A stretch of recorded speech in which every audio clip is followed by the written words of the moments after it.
dette program skal vi tage afsked med gassiloen i Valby. Den blev opført 1967, altså 45 år her i 2012. Den blev 108 meter høj, og den skal nu springes og nedlægges til gavn for nye cykler og barnevogne i fremtiden. På dagen var der mødt ca. 6.000 nysgerrige mennesker op, som skulle tage afsked med gassiloen i Valby.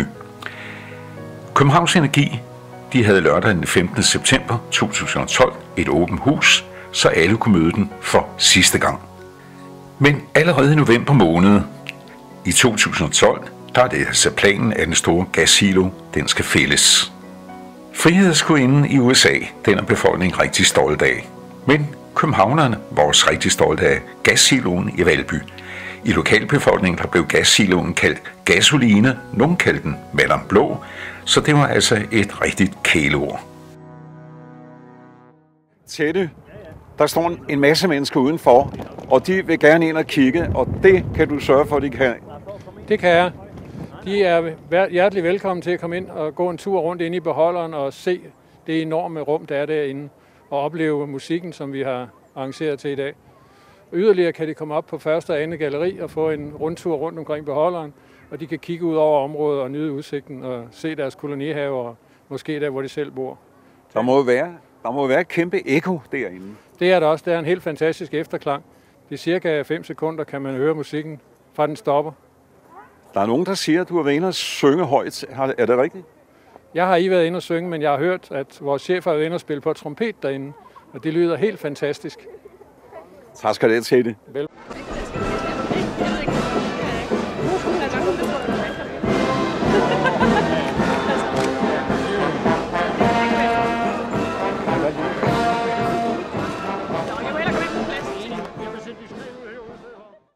Inge, i gamle dage, ja.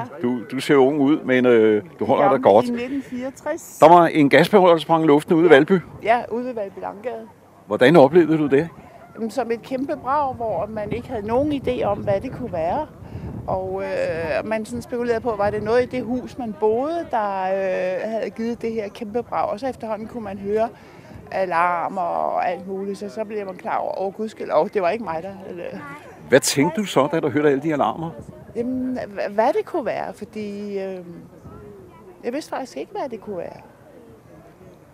Men tændte du radioen for at lytte? Det kan jeg faktisk ikke huske. Du kan ikke? Ej, det ligger også mange år tilbage, ikke? Så skal jeg høre dig. Du går også huske den periode der. Hvor var du henad? Jeg boede i Valby, da det sprang ud på Virslev Allé. Og hvordan oplevede du det? Ja, jeg blev først, jeg husker min mor mistænkt for, at vi havde lavet et eller andet. Det var typisk, men altså, så senere var det gasværket, og der ikke var sket så meget. Nej, men der var mange, det var den kolde krig, og folk troede virkelig, at atombomben var sprunget et eller andet sted. Nej, overhovedet ikke, nej. I er iskolde. Jeg er frygtelig naiv åbenbart. Det strejfede mig slet ikke. Nå, men der var mange, der troede det dengang. Men i dag, der skal vi op og kigge på det her. Det er noget større. Ja.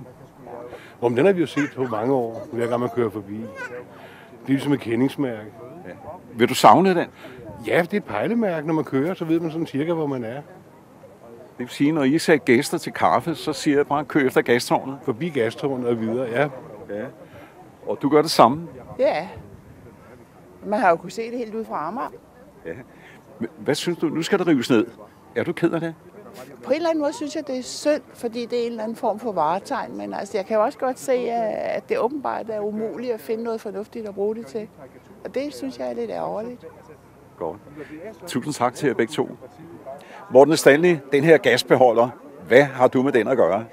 Jamen, jeg er chef for gasforsyningen i København, så det er sådan set mit ansvar, at beholderen er her og har været i drift igennem mange år. Der har været nattevægter i gamle dage, og jeg har heldigvis været en af dem, som har været nattevagt rundt omkring, og der tog vægtergården, det var dem, der passede på den. De sagde, der må ikke være nogen ryger af vægtere, så jeg var en af de heldige. Så jeg kan huske den her, der lugtede godt af gas. Var den utæt, eller hvad? Nej, på ingen måde.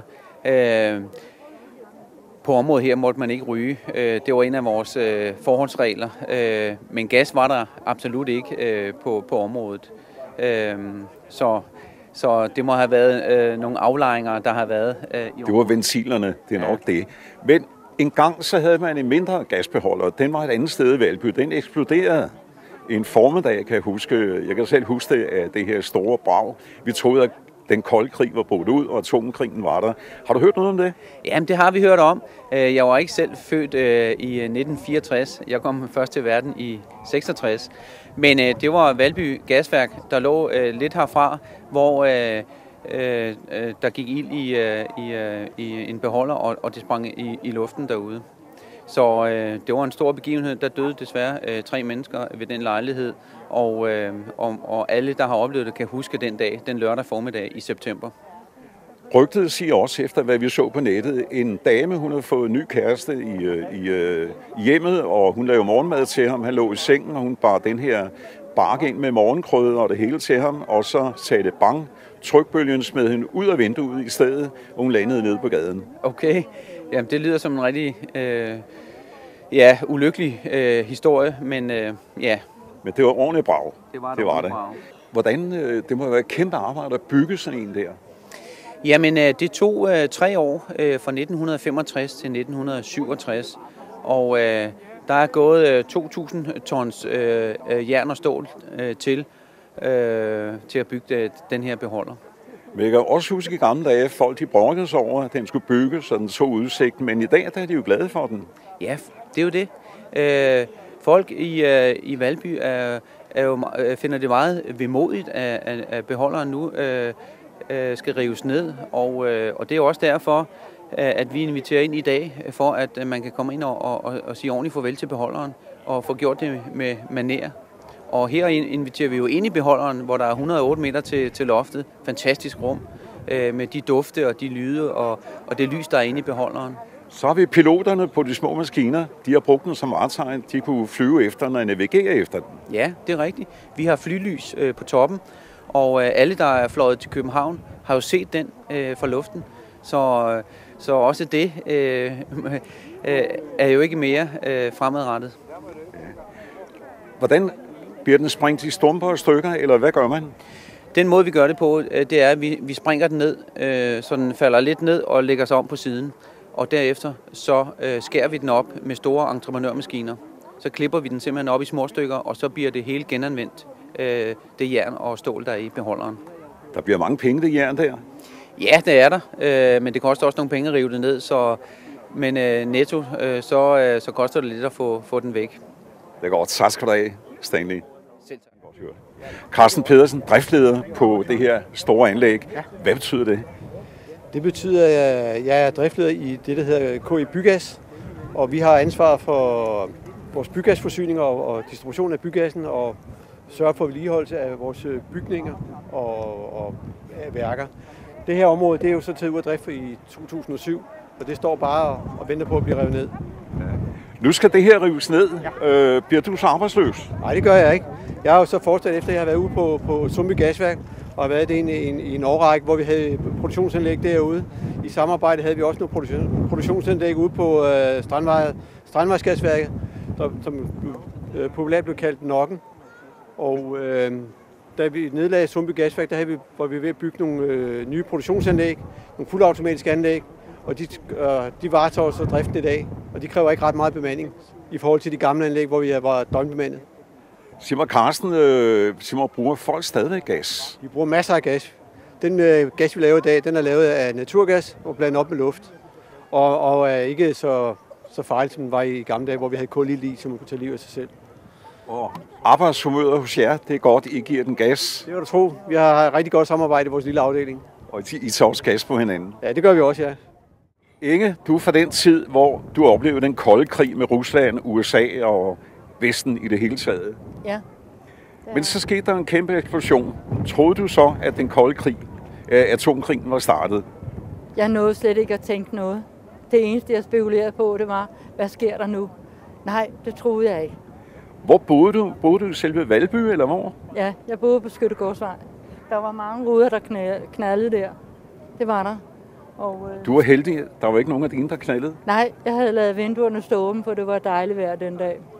Men hvad tænkte du sådan lige da det her brag, det skete? Jeg stod i en pålægsforretning i nærheden af Skyttegårdsvejen, og jeg tænkte, så er der med at komme ud af huset nu, inden det falder ned. Men du vidste ikke, hvad det var. Hvad troede du, det var? Det havde jeg slet ingen anelse om. Jeg kunne slet ikke forestille mig, og slet ikke, at det var gastårnet. Men var det bare en kineser, der sprang, eller var det ordentligt brag? Nej, det var en meget stor brag. Det var det altså.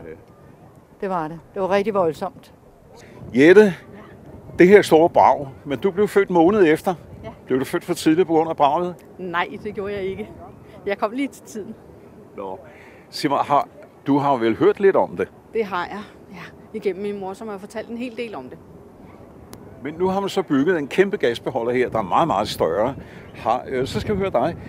Blev du så ikke lidt nervøs over, at man byggede så stor gasbeholder? Hvis det nu skete det samme med den?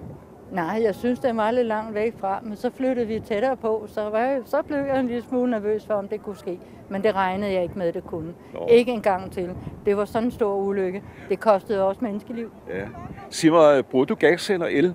Jeg bruger gas. Og smager kyllingerne eller ænderne bedre i en gasovn? Jeg har elovn. Og du har elovn? Jeg har elovn, men bruger gas. Du bruger gas? Ja.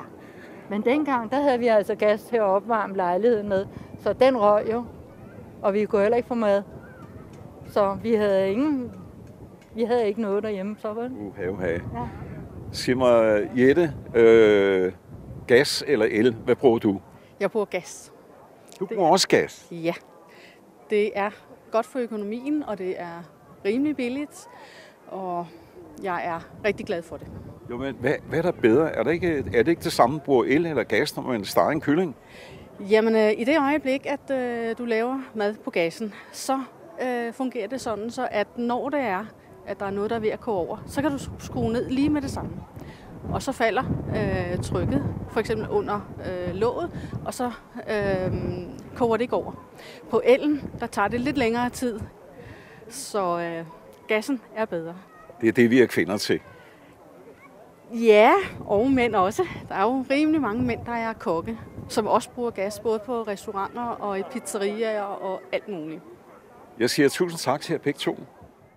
Hjørdis, du har været inde tur i den der store gasbeholder. Hvordan oplevede du det? Voldsomt. Altså, det musik, det var hårdt. det var det. Men du var lidt svimmel? Ja, det var jeg. Ja. Det er fordi, det forstår der at være? Ja, det er det. Det er meget stort, det skal jeg love for. Man kunne holde nogle gode baller derinde, ikke? Ja, det kan du godt tænke sig, det kunne også til det. Man siger, at der er nogen, der går og synger derinde. Har du været inde og sunge lidt? Nej, det har jeg, men det har min mand sikkert, for han var med til at lave det. Ja, for der er meget stort ekko derinde. Ja. Ja, men det er sikkert min mand. Han elsker at synge. Nå, det er godt. Sig mig, i gamle dage, kan du huske det gamle gasbeholder, der sprang i luften i Valby? Hvordan oplevede du det? Det har så ikke noget med det at gøre, det her. Men... Ja, det var forfærdeligt. Jeg boede over i Dryhaven ved Folhaven, ikke? Så man blev lidt bange, når det skete, fordi man tænkte, hvad fanden er det en bombe, som er farlig, ikke? Altså. Ja. Men, altså, hvad troede du dengang? Ja, vi troede, det var en bombe af en eller anden art. Var det på grund af den kolde krig, der var? Ja, sikkert. Sprængningseksperterne er klar, og inden der skal fuglene i sikkerhed, som de skal advares med nogle kraftige hornlyde. Og så er det dagen, hvor den endelige dom skal fældes over gassiloen. Til ærgelse for piloter, som brugte den som visuel navigation. Man kunne se den helt fra Malmø, men også befolkningen, som brugte den som kendemærke til vennerne, når de skulle på besøg i Valby. S-togstrafikken går helt til stå inden det store brag, og det gør man af sikkerhedshensyn.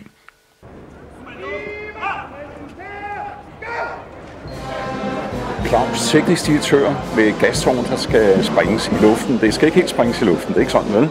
Nej, det skal ikke op i luften. Det skal ned og ligge. Hvis vi ser over på beholderen, så er det jo som at fælde træ, faktisk. Så det gab, vi har lavet på forsiden af beholderen, det er cirka 2/3 af beholderens rundkreds. Det bliver sprunget ud. Vi har skåret en hæl ind i bagsiden af den, og der er nogle hængsler, der styrer det, så det er sådan et kontrolleret fald. Så beholderen den lander cirka 60-70 meter inde på boldbanen. Claus, guderne er mere i dag. Det er godt vejr. Det blæser ikke så meget. Nej, det er fantastisk. Det er ligesom det skal være. Folk får noget at se på. Prøv at se, hvor mange mennesker der er. De er glade. Det er vildt. Det er dejligt, og man glæder sig. Hvad gør man nu, når det skal væk? Har man et alternativ til et andet gasværk eller gasbeholder andre steder? Nå, men jeg tror, at beholderen har ikke været i drift siden 2007. Så det er en beholder, der har stået, og man har prøvet at finde andre muligheder for den anvendelse. Men det har ikke lykkes for KI. Men piloterne, de kom til at flyve forkert i dag? Ja, det kan man sige. Og der er mange, der bruger som navigation, især de små maskiner. Ja, det er rigtigt. Der har vi, altså i hele forberedelsen, der er blandt andet taget kontakt til der findes jo for piloter også ligesom det svarer til sådan et søkort. Og det er sådan worldwide. Så det er blevet slettet på det net også. Så der er mange ting i de forberedelser, der er taget hen. Og Roskilde Lufthavn i tårnet, de ved, at det skal rives ned, og de ved, når de svenske piloter kommer, at det ikke kan finde vej. De bliver hjulpet nu. Alle har fået det at vide, ja. Og det går godt. Sig mig, har det været svært, det her? Jamen, vi har jo arbejdet med sagen af flere omgange med forskellige løsninger. Og vi har allieret os med en englænder, og vi har vundet opgaven, så de kunne bedst lide vores løsning, så vi har fået opgaven på den bedste tekniske løsning. Så det er det bedste hold, vi har her. Og du er klogere på sprængstof nu?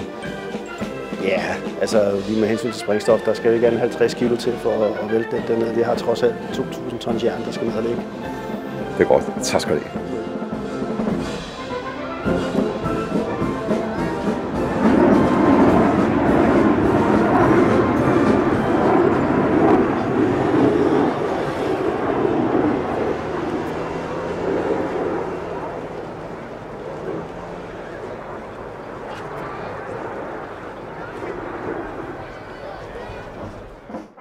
Sig mig, Søren, nu skal det rives ned. Ja. Hvad med miljøet? Hvad med miljøet? Men det er jo rigtig godt for miljøet, fordi nu står der en kæmpe ressource derude, som ikke bliver brugt til noget, og det vil sige, at vi får noget stål ud i samfundet igen, som cykler eller biler. Det er jo ikke så godt for miljøet, så lad os holde os til cyklerne. Og så har vi jo lavet en hel masse miljøtekniske ting på den. Altså, den er jo testet for alle giftige stoffer og PCB og bly. Så det er den renset for, det der var. Så i min verden, så er det jo godt for miljøet. Beholderen bliver genbrugt som stål. Det beton, der ligger nede under, bliver taget op og knust og kommer under nogle veje et sted, så det hele bliver genbrugt. Søren, der var godt ekko derinde. Var det inde at synge i den? Jeg var ikke inde at synge i den. Jeg har stået derinde de sidste par dage, og i går stod jeg derinde, da de tændte en skærebrænder, og det gav faktisk ordentligt brag, så man stod sådan lige og hoppede lidt, men det er en fantastisk lyd, og det er jo et fantastisk rum. I har været meget åbne for at have publikum på og fortælle, hvad der skete, ja. Og folk har været glade for den åbenhed. Jamen altså, det er jo klart, at der er mange, der er nysgerrige på, hvad det går ud på, så det nemmeste, når folk er nysgerrige, det er at fortælle dem en historie, eller ikke en historie, men fortælle dem, hvad det går ud på, og tage noget af utrygheden væk. Ikke? Altså, jeg er i hvert fald personligt helt tryg ved det, der skal ske nu, og har det lidt, selvfølgelig har man lidt sommerfugl i maven, det skal man have, det er ligesom at gå ind til en sportskamp, men den falder. Så nu er det snart nytår, så nøjes du ikke med de små kineser mere, vel? Jo, det gør jeg nok, fordi det her, de 50 kilo, jeg ved sgu ikke, hvor langt de kunne fyre noget op i luften. Det er et godt stykke. Det er da i hvert fald sådan, så der har været militær og noget andet indblandet i transport og opbevaring af det. Så det ved jeg ikke. Det må vi se efter dag. Det her, der er jo nok en sandsæk, der flyver en 10-20 meter og sådan noget. Så der er lidt krudt. Så Søren, vi går ind for miljøet. Tak skal du have. Selv tak.